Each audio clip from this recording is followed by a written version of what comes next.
if you need security in Long Island, why don't you just call the kid from the last meet and greet that just took over the whole show and ran our show? Oh, wow. Okay, we got to talk about this. Great reminding us, Grinelli. This is let me start with one thing about this. All-time Chiclets moment. Incredible moment. All I'll say is that I walked into our meet and greet at Bo's Pub, All-Star Game Day, and a guy came up to me, Pink Whitney t-shirt. Hey, what's going on? I'm GM of the bar. And he proceeded to do God's work. I'm telling you, when with all the meet and greets we've done, none was better set up than this, all because of this guy.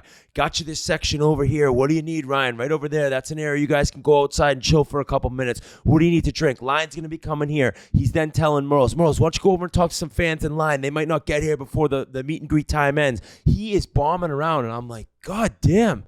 He's the best in the business. Well, come to find out, he's best in the business, all right. Best in the business at fooling Witty and the rest of us idiots, because this dude's a crazy, crazy human being. All right, I'll take it from there. Well, I overheard your conversation. Actually, Grinelli, you tell your side of it, and then I'll say when I was like, wait a minute, I think I know the guy you're talking about. He gave me his business card.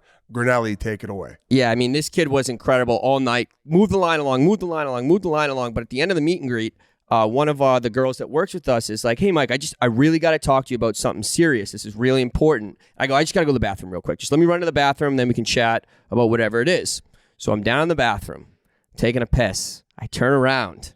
This kid is right there. The kid who's the GM of the bar, was right there. And he just looks at me and goes, man, I lied about everything. And I'm like, what? Like, what? And he goes, man, if they see me in here talking to you, they're going to kick me right out of here. Like, I'm just letting you know that now. And I'm like, oh my God, I think this guy's going to kill me.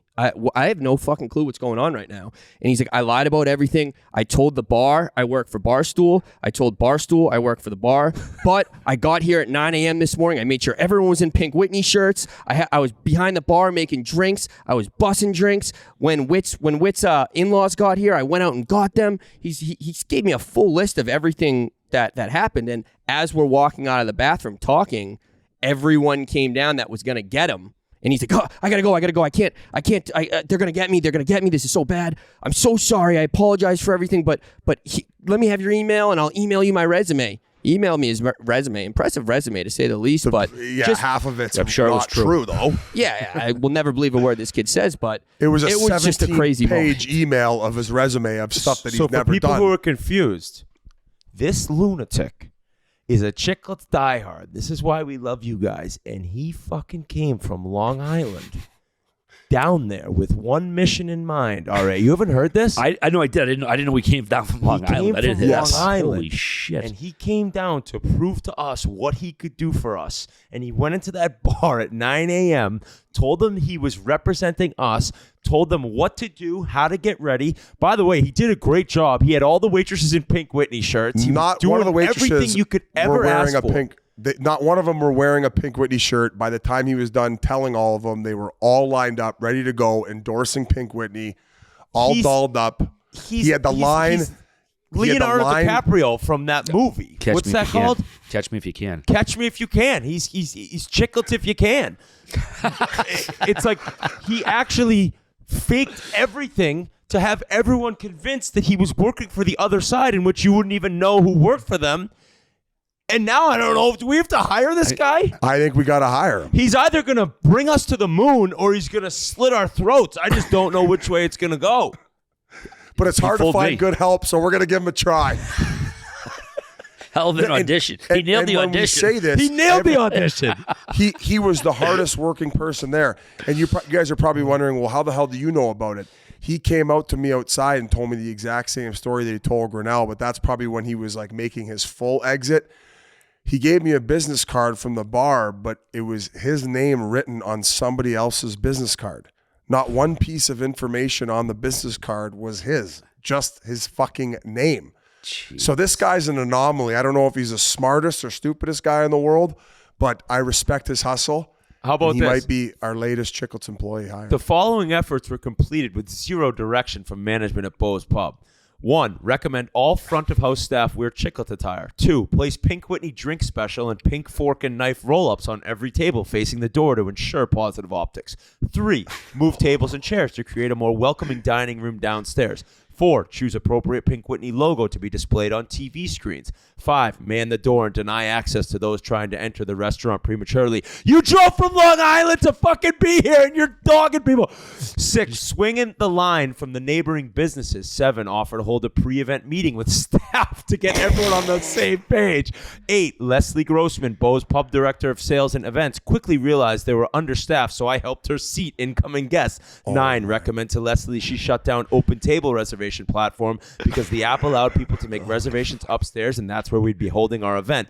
10. Run cups of water to tables and take drink orders. That's a busboy. 11. Manage crowd control in line as the VIP group started to enter the event. 12. Maintain visual of wait list and request more staff to be called in. The list goes on. I think he gave 21 different things. Fucking It's John just an Taffa. unbelievable story. I have his guess name here on the card that he gave me.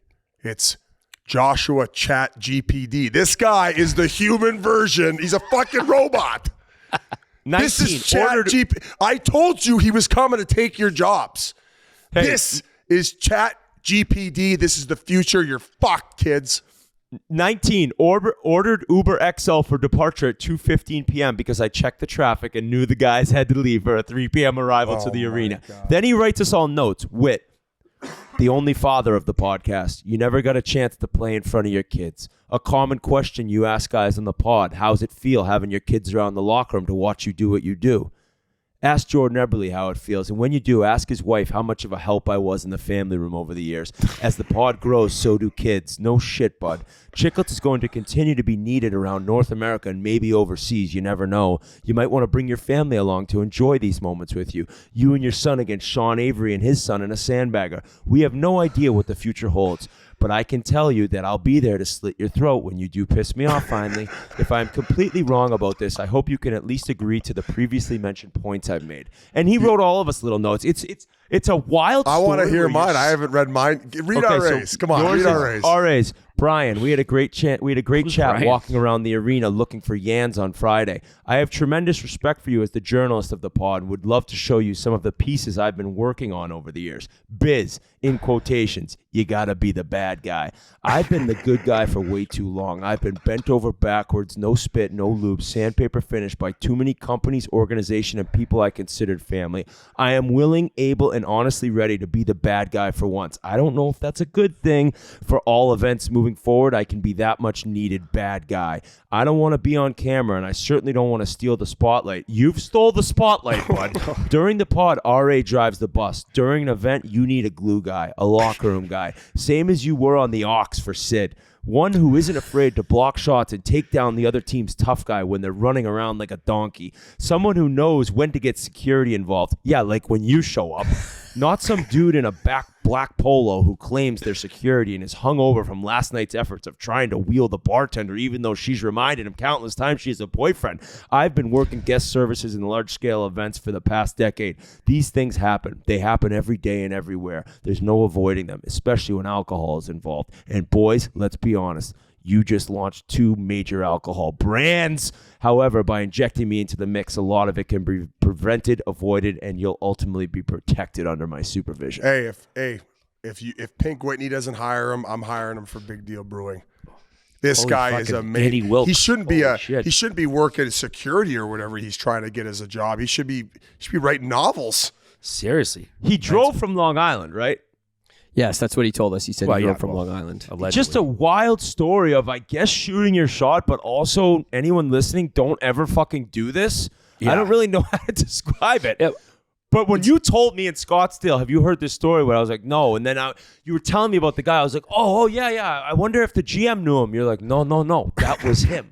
I would have bet my life savings that this guy was the GM of that bar. He had And the everybody amazing thing- convinced. The Got me. amazing thing Grinelli mentioned was that, like, I had left to go to the airport, but at one point, a bartender's like, hey, what's your name again? And Grinelli's like, in my head, I'm like, why does the bartender not know the GM's name? But just seeing them all realize they'd all been duped is just, I wish I was there to witness it. I gotta So, go though, boys. I gotta. That's yeah. fine, but it's up to Chiclets fans on whether we're hiring this guy. I think Okay. we leave it up to the Fair enough. I think we leave it up to the court of public opinion to figure out whether we should hire this guy for Chiclets. So Chiclets fans, we need you. We love you. We appreciate you sticking around for our silly asses discussing hockey. But it's time to rest up the old leather Cheerio voice. And for anyone who votes yes, if he kills one of us, don't even think you won't be approached to be a representative in court, because that's on you. I'm not saying that the vote should be no. Part of me actually really believes it should be yes, but I'm going to be nervous no matter what we end up deciding. I'll tell you that for free. We've put ourselves in quite a predicament here with this lunatic. Yeah, you automatically go into doing jury duty if you vote for yes. You go in like a lottery system for when he slits our throats.